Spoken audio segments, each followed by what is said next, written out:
Hey everyone. So I'm here in a bit of a different setup. I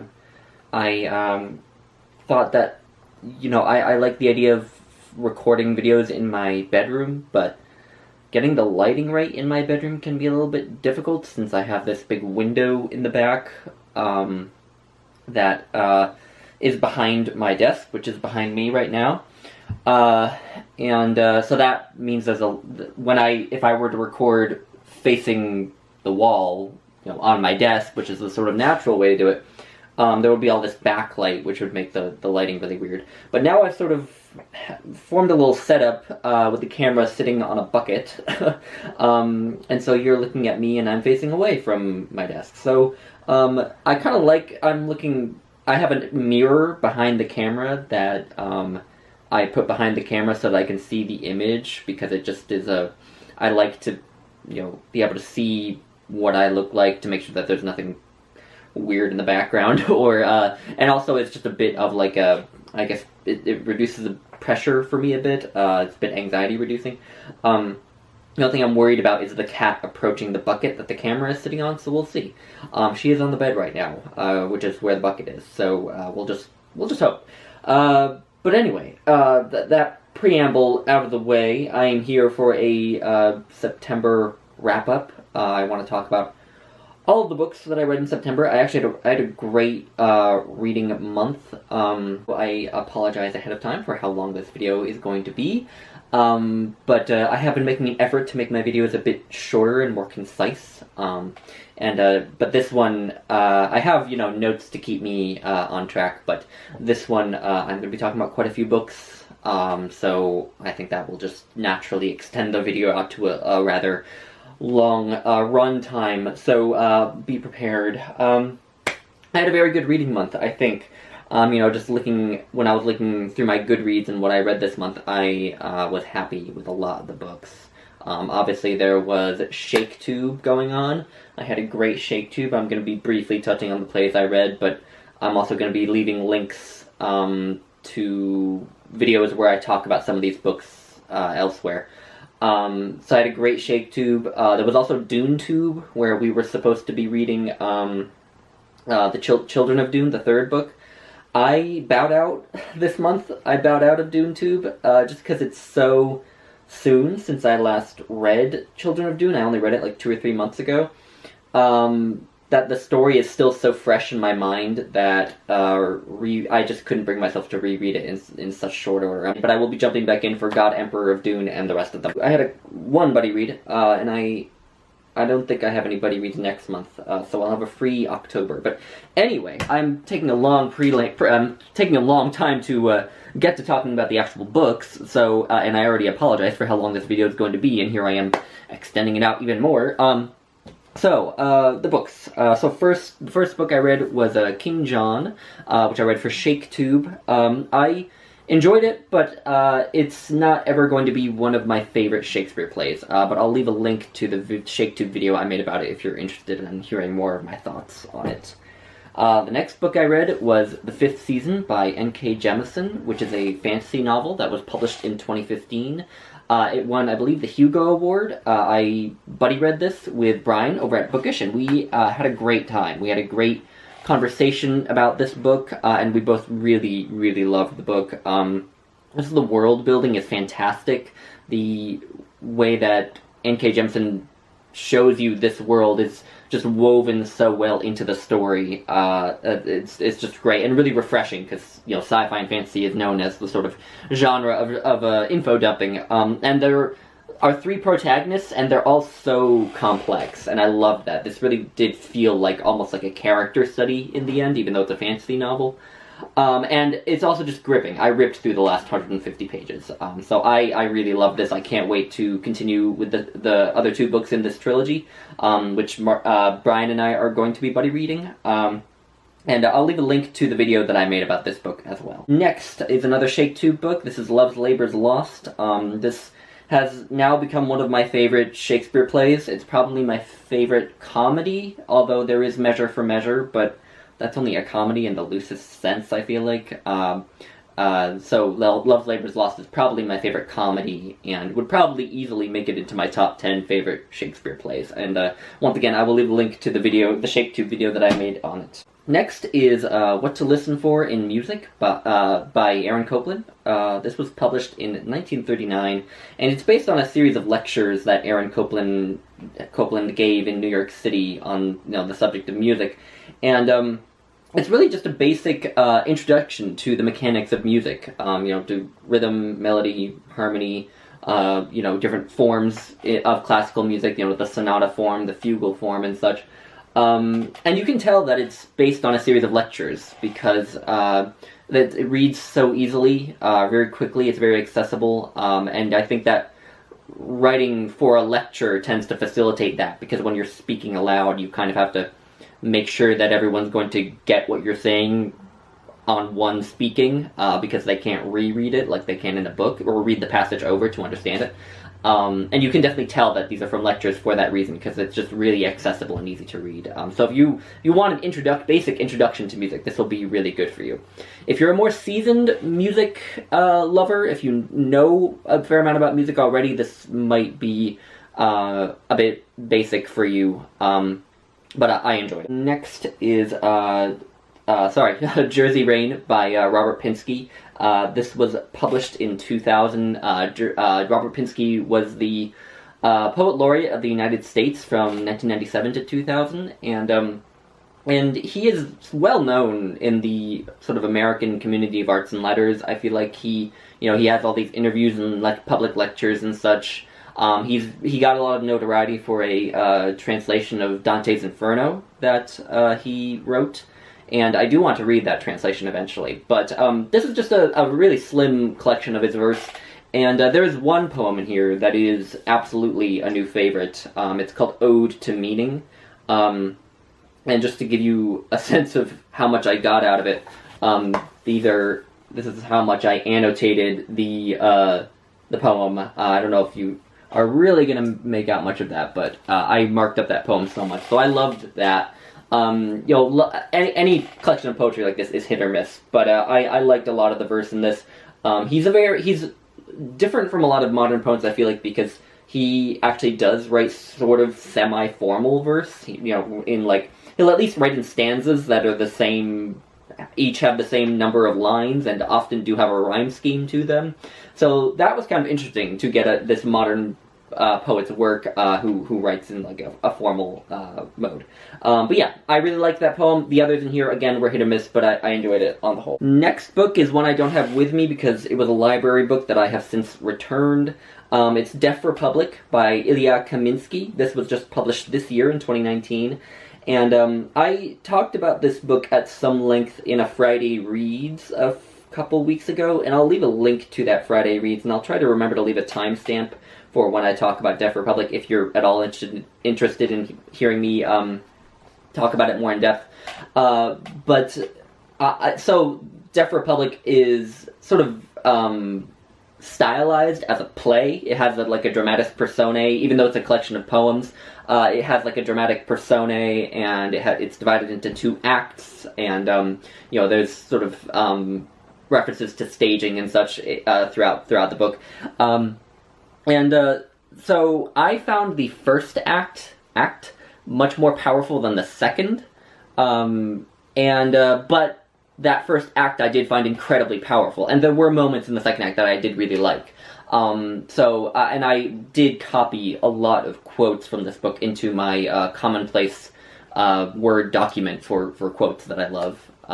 So I think it's absolutely worth reading. It's sort of about political repression and resistance to authority, in a sense, in the context of this fictional city in Eastern Europe called Vasenka that begins to be sort of repressed by an authoritarian government. So it's very relevant, I think. So yeah, I would definitely recommend it if you're looking for and it's a very quick read too. I read it in one sitting, and I read it in one evening.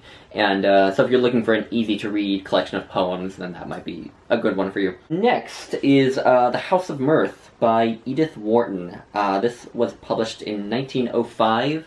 I did make a whole video about it, so I'll leave a link to that. But in short, I loved it. The writing was brilliant. It was perfectly paced, I thought, and the characters were just perfectly drawn. Yeah, I thought it was just amazing. I can't wait to read more by Edith Wharton. And I, in fact, have already read a bit more by Edith Wharton, which you'll be hearing about in a second. Next is Dubliners by James Joyce. This is a bind-up of Dubliners and the Portrait of the Artist as a Young Man. So I started Dubliners at the beginning of this year, and so it's taken me, like, 3/4 of the year to get through it, because the best way for me to read collections of short stories as well as collections of, like, essays, and usually collections of poetry, even though I'm talking about a lot of collections of poetry that I read through here, usually the best way for me to read through these things is to read one every now and then and just sort of chip away at it over the course of a long period. And that's basically what I did with Dubliners. I would read one short story here and there. And I finally just pushed through to the end, and on the whole, I wouldn't call this a book that I loved. There are some short stories where I really loved the writing. And the last story I found incredibly striking. The last story is called The Dead, and I have heard it referred to as a novella, but there was this really striking image at the very end of The Dead of snow that's falling on both the living and the dead.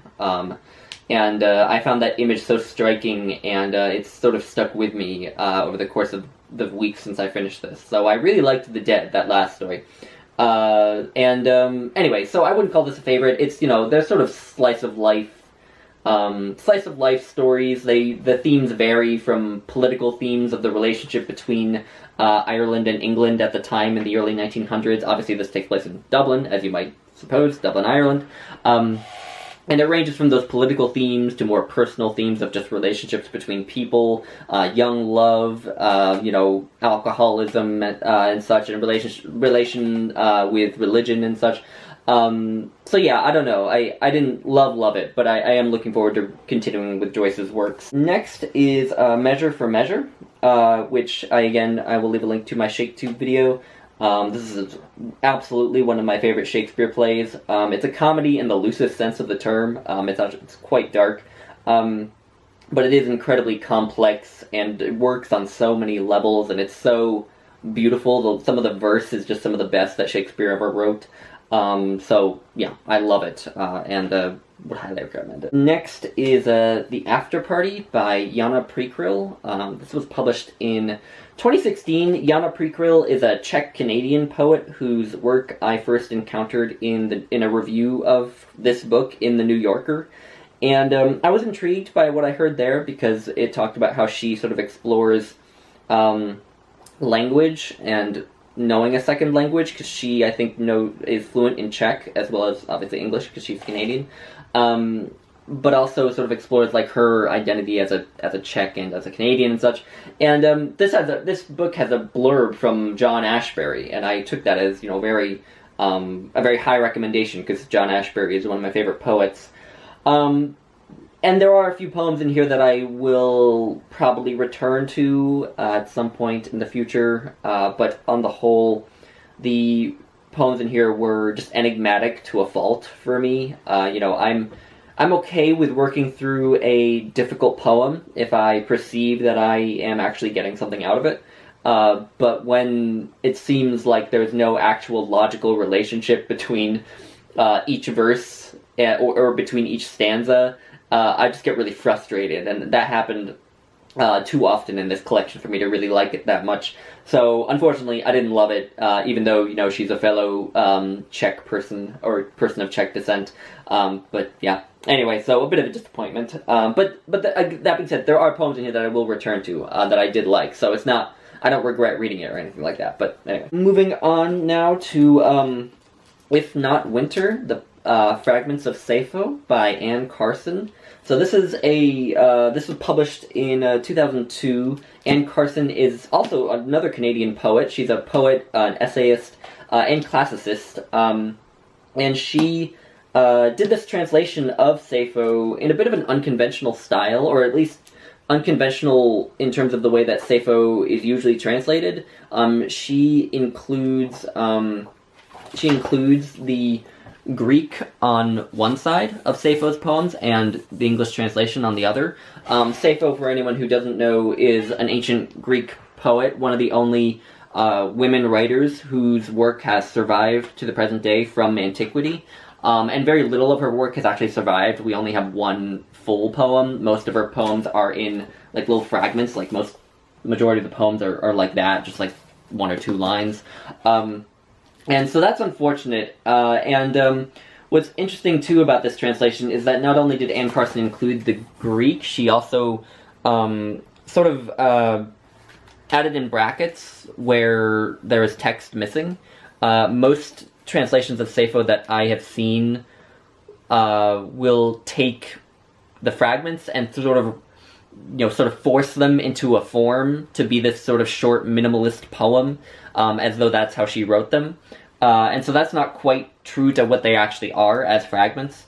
So I found that to be an interesting experience, reading and just having it brought to my attention more than usual, the fact that these are fragments and that, we really only have chunks of these poems, we don't have whole poems. Yeah, I don't know, there are some striking images, there are some beautiful passages, but on the whole, I kind of feel like Sappho will never be a poet that I love, just because all we have are fragments. I don't feel like I can really get into her work. I don't know. I mean, so yeah, I don't know if she'll ever be a favorite poet. Now, that being said, there are fragments of Sappho that I do like, and that, I will go back to. But, yeah, but this was a good read. If you're interested in Sappho, then I think this would be a good translation. It's very accessible, very easy. It does have an introduction by Anne Carson, but it's very short. And Anne Carson is an author who I want to explore more of. So, anyway, I like this. Next is For the Love of Music, Conductor's Guide to the Art of Listening by John Mosserai. This was just published this year as well, and this is sort of billed as John Mosserai's sort of similar, it's sort of similar to What to Listen For in Music by Aaron Copland, in the sense that John Mosserai is supposed to be kind of instructing the reader on how to get more out of music and to teach you about the sort of mechanics of music, but he really doesn't do that. This really is just, it felt kind of just like a rambly book that John Mosserai wrote so that he could just kind of drift from one discussion topic to another that was related to music, that he felt like talking about, because no chapter is really focused at all, or disciplined. I mean, there are, headings of these chapters and ostensible subjects, but he never really stays on topic and never seems to really teach you much that's concrete about the subject that he's talking about in any given chapter. I mean, so, there are chapters, the chapter names are very suggestive. I mean, one is time, real and imaginary, and you would think that maybe he's going to talk about rhythm in that chapter. But no, he just kind of talks about how long pieces are, and, I don't know, it's hard to even remember what he talked about, because it's so rambly, and I want to say almost self-indulgent.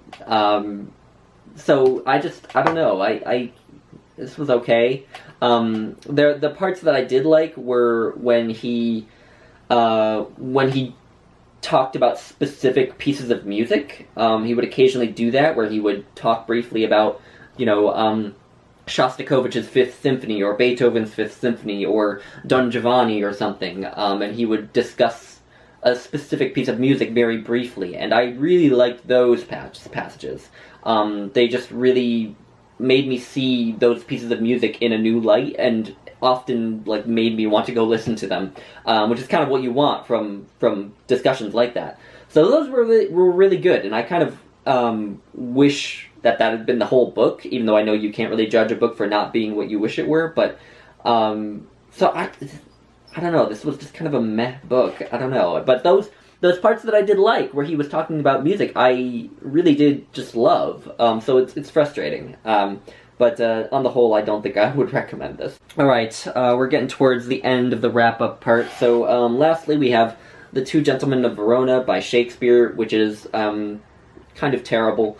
But I'll leave a link to the video I did about it for ShakeTube. There's really not that much to say about it. It really is kind of Shakespeare just starting out as a dramatist and not being very good at it at the beginning of his career, which you would expect. And, you know, I think it should be seen in that light as just him being a beginner and starting to write, and, you know, this is just the starting point for him to jump off to his better works. So, anyway, yeah, so that's The Two Gentlemen of Verona. And then finally, the book that I just finished today, Ethan Frome by Edith Wharton. This was published in 1911. This is a novella, and this edition makes it look very short, but it's even shorter than what this makes it look like, because the margins on this are gigantic, so, like, the pages just flew by. I read it in 2 sittings, and, yeah, it's excellent. I really liked it. The writing was awesome. I didn't like it as much as The House of Mirth, but that's, you know, that's okay, because The House of Mirth was just so good that, for me, if I were to hold the fact that this isn't as good as The House of Mirth against it, that would be kind of unfair. But this was really good. I mean, I feel like this might be a nice place to start for people who maybe aren't sure about Edith Wharton and want something that's not a big commitment. But I do think I might do a whole video about Ethan Frome, so, no promises, but, we'll, you know, keep an eye out for that if you're interested in hearing more of my thoughts on it. Anyway, that is the wrap-up part of the video. Now I'm going to talk just very briefly about some of the books that I'm currently working on, and which I think I will be working on for quite some time. I have 3 gigantic books that I have been working on and I'm still working on. So the first you've heard me talk about in a couple of videos now, Middlemarch by George Eliot. I took the dust jacket off, so this doesn't tell you much, but it is kind of a nice, nice cover, nice hardcover cover. Yeah, I just finished the first book of this, and I am enjoying it so far. I don't feel like enough has happened for me to really say whether or not I'm loving it, but I am liking the writing a lot. I'm finding George Eliot very quotable. I posted several of her sentences as tweets, and that's another piece of news. I just got a Twitter account, so if you want to go follow me on Twitter, I'll leave a link to my Twitter account. Basically, I just tweet about random bookish thoughts that come to mind at any given point in the day. I am conflicted about whether I want to just plow through it this month for Victober, or whether I would like to take it more slowly and maybe even just set it aside until winter break, because I have a bit of a tradition where I read one really big classic over winter break during, like, the holiday season. Last year it was Faust. The year before that it was Paradise Lost. The year before that it was The Brothers Karamazov, and the year before that, which was where the tradition began, was Moby Dick. And I feel like Middlemarch would be a good continuation of that tradition. So I might set it aside and wait to read it then, but I'm not entirely sure. I don't know. It'll just depend on whether I feel like reading more shorter books, or whether I'm happy just sort of getting my way through, you know, a big book. And then another book that I'm working through very slowly is Dante's Divine Comedy. This is the Alan Mandelbaum translation, and I am taking this 1 canto per day. This is my second time reading it, and I want to read it more slowly than I did the first time. So I'm reading it 1 canto per day, which makes it easier for me to go to the back there and look at the endnotes that are included in this edition. And there are quite extensive endnotes in this copy, which I really love. And yeah, I just want to work through it a bit more slowly and hopefully appreciate it more that way. But I'm loving it so far. I'm on Canto 7, I think. I've gotten through Canto 7, and I'm loving it. I love the Inferno. I also like Purgatorio quite a bit. Paradiso is a bit more of a struggle, but we're gonna get through it. And yeah, I started this on September 23rd, because that was the day when I could start it and read 1 canto per day until the end of the year, and then I would have it finished. So by the new year, I will have read the Divine Comedy for a second time. And then finally, the book that I has sort of disappeared from my channel, but that I did mention a few times in the past, is Friedrich Nietzsche by Curtis Kate. which I'm more than halfway through it, but I'm just taking it very slowly because it's a biography, and biographies do tend to be slower reads, and I'm also just getting distracted by a lot of other books right now. But I'm still liking it. My favorite parts are the discussions of Nietzsche's works and his own thought. And I also find his relationship with Richard Wagner very interesting. Anyway, Curtis Gate is a good writer. He has a very nice sort of storyteller kind of style of writing about Nietzsche's life, which I enjoy. But anyway, I do hope to finish that by the end of the year, because I want to finish it, but also because I actually borrowed this from a friend, and when I go home for winter break, I would like to be able to actually return it to him. So, and one more thing that I found just yesterday at the Goodwill. I haven't mentioned the Goodwill that I have here. I don't think I've mentioned it on my channel yet, but the Goodwill here in, which is like literally, I could walk to it in like 10 minutes from my apartment. It's super close. You usually when you go to the book section of a Goodwill, you expect to see, romances, Stephen King, Janet Ivanovich, just sort of very popular, stuff that I'm not particularly interested in. But this Goodwill is like if I were to go there every day, then it's not like I would be finding that much that's interesting on a daily basis. But if I go there once a month, or twice a month, or a few times a month, I almost always find something interesting. I don't know, it must just be because it's in a college town, so maybe college students drop off books, I don't know, or maybe academics do, I don't know. But the other day I found a real gem, which is so crazily appropriate that it kind of blew my mind. It's this, the Longman Anthology of British Literature, Volume 2B, The Victorian Age. So yeah, we have Victober that's just about to begin, and what should I find but an anthology of Victorian literature. And I have a hard time reading through anthologies like this all the way, but I'm tempted to try because it has a lot of good stuff. So it has some poets whose work I want to read more of. Elizabeth Barrett Browning, as well as her husband, Robert Browning, is in here. We have a little bit of Charles Darwin from his The Voyage of the Beagle, and his autobiography, as well as The Origin of Species, but I own The Origin of Species, so I wouldn't read that from here. What else do we have? There's a little bit of Charles Dickens. The entirety of The Christmas Carol is included in here. We have short stories by Elizabeth Gaskell, Thomas Hardy, Sir Arthur Conan Doyle. You have some of the writings of John Ruskin, who is an art critic, I think, literary critic. What else do we have? We have some letters as well. We have a letter from Emily to Charlotte Bronte.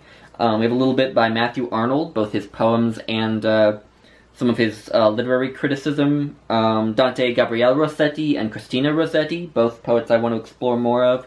Algernon Charles Swinburne, another poet I would like to explore. Gerard Manley Hopkins. So anyway, and it also has it has The Importance of Being Earnest by Oscar Wilde. And a few other works by him. I'm not sure whether they're poems or whether they're shorter plays, but anyway, it has just a great selection, and it's just a crazy appropriate find. I don't know how that happened, but anyway.